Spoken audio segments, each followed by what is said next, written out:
What is up, YouTube world? Once again, we are coming back. This is Comical Sports. Happy to be talking to you again on a Saturday. It's a beautiful day outside. Very happy to be back. So this morning we witnessed the biggest game of the college basketball season about since conference play started. So I would say the last 6 weeks or so. And we got to see Kansas travel to Waco to take on #1 Baylor in a battle for what would have decided the Big 12 had Baylor won. Now we're looking at a general toss-up because Kansas ended up securing the victory today. It's going to help jump their ranking against Baylor, which will end up putting the Bears in a position where they will hold on to their one line, but their seeding and positioning in the Big 12 and the conference as a whole is up in the air. Now, today's result is not surprising. If you look at Ken Pomeroy's rankings, kenpom.com, if you look at his rankings from before the game started, Baylor was actually underdogged against Kansas. Kansas was a stronger team than Baylor, despite what the AP rankings may have suggested. That came out in full force today with the appearance from Marcus Garrett, Devon Dotson, and especially Udoka Azubuike. Big time performance for the Kansas Jayhawk center. He had 20 points, 18 rebounds, I think 3 blocks. It was a big time effort to help Kansas get the win. The question now becomes, what happens on the 1 line? What happens on the 2 line? Since these were the 2 big time teams that were fighting, if Kansas had lost, they would have probably fallen below San Diego State. We were hoping very hard for that as Aztec fans. They would have, hopefully San Diego State would have been able to jump up, combined with a potential Gonzaga loss tonight, which we will find out by the time Take It Easy comes out on, Wired Up by Take It Easy comes out tomorrow, fastest 10 minutes. Go subscribe to the podcast there. There's links below for that too. And if you want to follow that game, check the scores, check in Wired Up tomorrow. We're going to talk about it during the fastest 10 minutes. Whether Gonzaga moves to the 1 or if Kansas moves to 1 is still up in the air. I think the most likely scenario would be Gonzaga #1, Kansas #2, Baylor #3, San Diego State #4 headed into next week's rankings. The 4 1 seeds remain the same. The 2 line is shifting drastically as we look at the big picture. Duke will stay on the 2 line just as a lower seed at this point. They aren't #5 overall. Dayton is the #5 team in the country. They're the best 2 seed at this point, and Dayton fans and SDSU fans were both really rooting for Baylor today. And unfortunately, it didn't turn out that way for those who were rooting for it, like myself. San Diego State Aztecs fight. So unfortunately, the results didn't turn out in their favor today. San Diego State will remain in the East region, and at the #4 seed, Dayton will remain as a 2 seed versus a 1 seed. Unfortunate, but still, both of them are in a great position as they head towards the end of the regular season and towards their conference tournament is what I should say. San Diego State undefeated, Dayton with 1 loss. Both of them will go into conference play undefeated. If you look at those 4 teams, the 4 1 seeds, Gonzaga, Baylor, Kansas, SDSU, those teams since conference play started are 53-2, and the only 2 losses were Baylor to Kansas and Kansas to Baylor. Those 2 teams have so far in conference play only lost to each other. And then Gonzaga and San Diego State obviously undefeated, Dayton undefeated in conference play.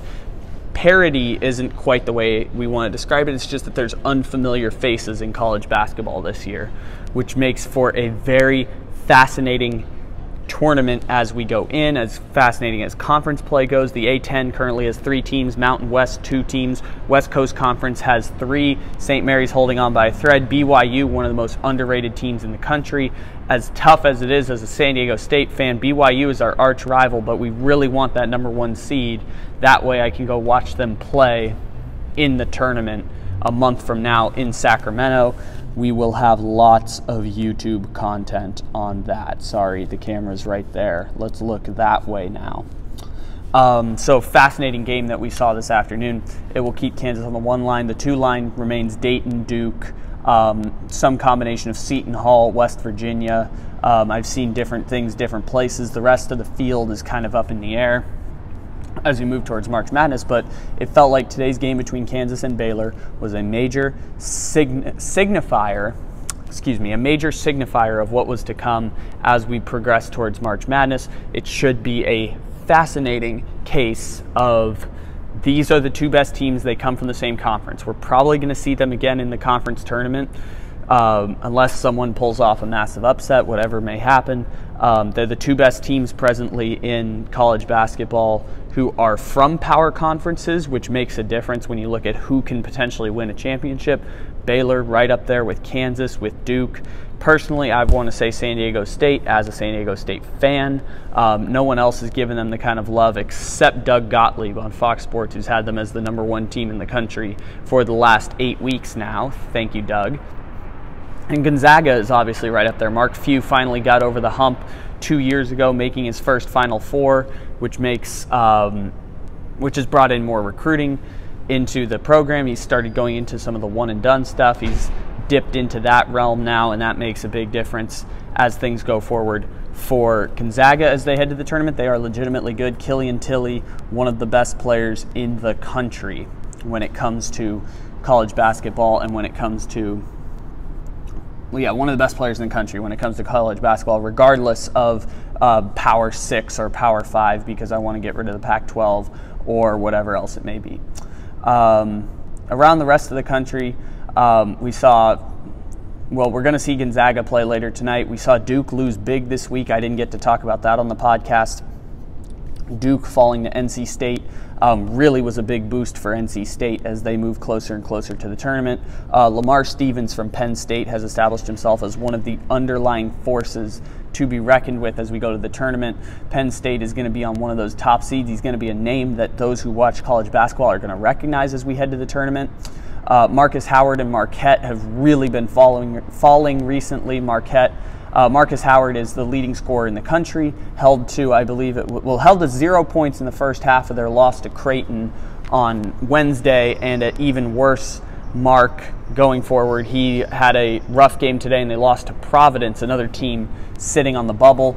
Bubble teams will be included in the fastest 10 minutes if you go check out Wired Up. Multiple links below.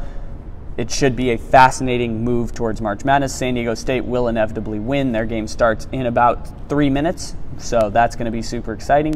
And as for the rest of the March Madness week, that was a lot of parity. Louisville kind of hanging around. Virginia avoided I don't want to say like it would have been a bad loss for Virginia, but it really would have hurt them. They're probably going to make the tournament no matter what, and then probably be a force to be reckoned with, given that UVA has had the past where they've played at a higher level than they're used to. Obviously, they're the defending champions. Should be fascinating as we go forward. I like what we've seen so far from those teams. But yeah, the big game of the day, Kansas and Baylor, was all that it lived up to be. They almost pulled a choke at the end of the game. It was really fascinating, but Kansas asserts itself now as likely the #2 team in the country, stays on the one line, much to the detriment of San Diego State fans and Dayton fans alike. But if Gonzaga falls to BYU tonight, which is a legitimate possibility, we could be looking at a big mix-up at the top of the standings. In terms of the BYU-Gonzaga game, if Gonzaga doesn't lose this game, they're going to go into the tournament undefeated. If this means they're going to be the #1 seed, then Gonzaga is going to be the #1 seed overall out west.